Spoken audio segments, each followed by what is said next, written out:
Informasi selanjutnya dari anggota Subdit Siberdit Reskrim Polda Jawa Timur yang membekuk seorang oknum pekerja migran Indonesia di Hong Kong yang menjalankan bisnis trading palsu dengan sistem online.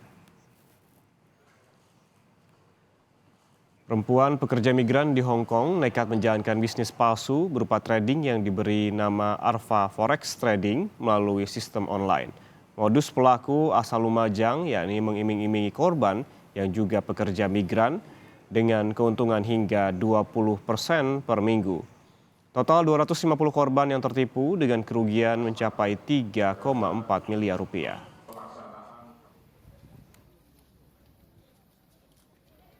Penipuan trading dengan nama Alpha Trading.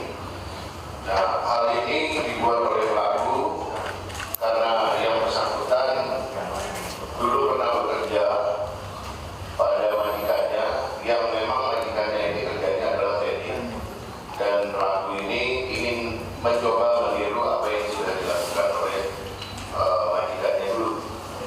Adapun korban yang sudah mendaftar itu ada sekitar 250 orang dengan kerugian total lebih kurang 3,4 miliar.